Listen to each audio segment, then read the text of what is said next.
What is good, YouTube? It's your boy Flames back at it again. Another Bible reading video. It's today, man. We're about to be reading out of 1 Samuel chapter 24. Without further ado, let's get right to it, bro. In the last chapter, we read about basically just David running away again. Saul's still trying to murk him. And Saul keeps saying the Lord's gonna give David to him and this, that, and the other, but the Lord is on David's side, bro. And the title of this next chapter is called David Spares Saul's Life. Seems like the table is about to turn a little bit. David has seemed to overcome a lot of different challenges and just due to his faithfulness and his humility. But yeah, let's get right to it. When Saul returned from following the Philistines, he was told, "Behold, David is in the wilderness of En-Gedi." Then Saul took 3,000 chosen men out of all Israel and went to seek David and his men in front of the wild goats' rocks. And he came to the sheepfolds by the way, where there was a cave. So mind you, um, okay, never mind. Where there was a cave, and Saul went in to relieve himself, probably go to the bathroom, right?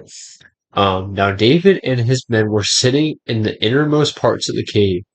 And the men of David said to him, "Here is the day of which the Lord said to you, Behold, I will give your enemy into your hand, and you shall do to him as it shall seem good to you." Then David arose and stealthily cut off a corner of Saul's robe, and afterward David's heart struck him, because he had cut off a corner of Saul's robe, and he said to his men, "The Lord forbid that I should do this thing to my Lord, the Lord's anointed, to put out my hand against him, seeing that he is the Lord's anointed." So David persuaded his men with these words and did not permit them to attack Saul. So basically, Saul was caught lacking overly right there in the flesh. Could have never came out of that cave. And he had no idea. David cut off part of his robe. That's how much Saul was not locked into what was going on in his surroundings. And David spared him. Most of us, and probably me, bro, I'm not gonna lie, if I'm in that situation that David's in and this guy's trying to kill me, and the Lord said, "Do as you see fit." I don't know if I'm making that same decision. If I'm in Saul's shoes, hopefully I'm never in a situation like that. And obviously times are different, you know, go to jail and stuff like that. But you know what I mean? Like, he's like, "Nah, man, I can't do that to the king." Somebody who's trying to murder him for no reason.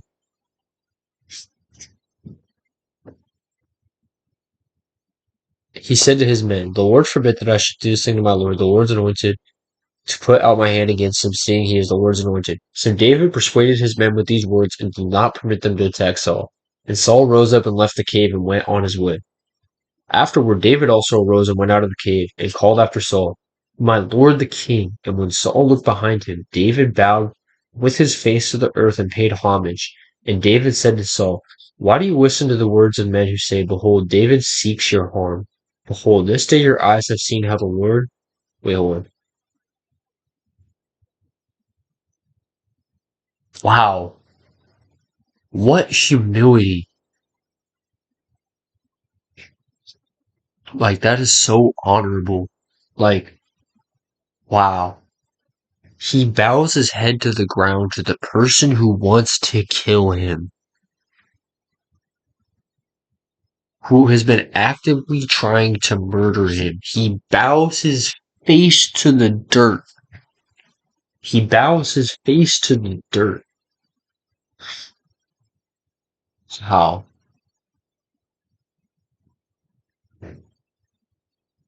How?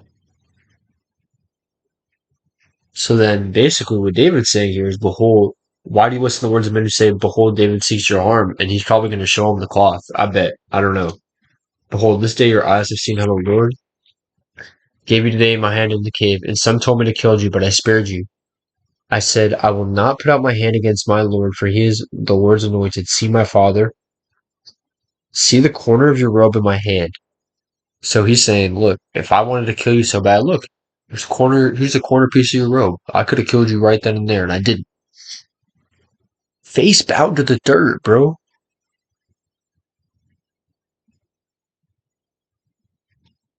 that's a big deal. Like people don't really do that anymore culturally, but like that's like like bowing your feet like crazy. Um, see my father, see the corner of your robe in my hand. For the fact that I cut off the corner of your robe and did not kill you, you may know that there is no wrong or treason in my hands. I have not sinned against you, though you hunt for my life to take it. May the Lord judge between me and you. May the Lord avenge me against you, but my hand shall not be against you. Wow. So he's like, let the Lord see fit on the judge. This is a good example of what we should do in our lives. In our lives, when people do us bad, when people do us bad, instead of crashing out or instead of doing all this different stuff, hey, let's put this in the Lord's hands. The Lord will judge how he sees fit. That's what David's saying, bro. What faith, bro? Um, you may know and see that there is no wrong or treason in my hands. I have not sinned against you, though you hunt my life to take it. May the Lord judge between me and you. May the Lord avenge me against you. So he's saying, like, okay, I don't need to get my own revenge by killing you. The Lord, if the Lord sees fit, let the Lord avenge me for me,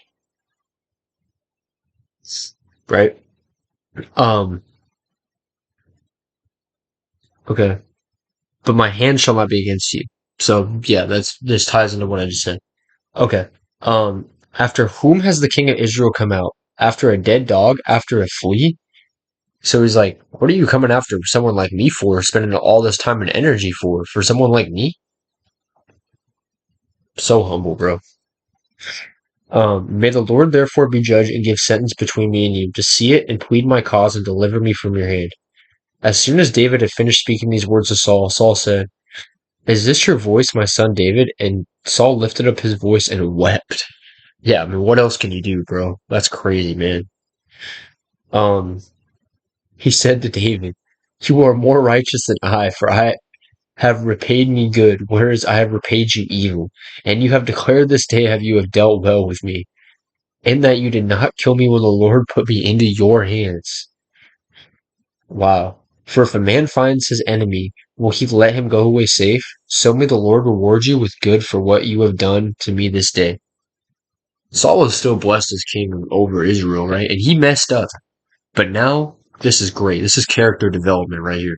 Now Saul is essentially indirectly or directly apologizing for what he did, and he's realizing like, wow, like he's just appalled, I feel like, with what David is doing. Reasonably so. Crazy, man.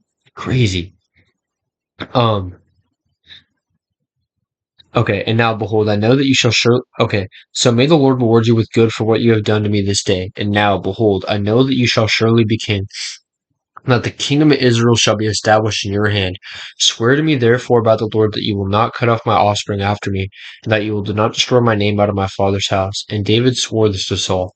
And Saul went home, but David and his men went up to the stronghold. Wow. So that is the end of this chapter. That is crazy, man. That was one of the most powerful chapters I've read in this, and since we started reading from the start of this book. Like that is a crazy story. And wow, like how honorable a David. Like he's probably my favorite character. He might have passed Joseph as my favorite character that we've read about so far. Him and Joseph are up there like one and two for sure.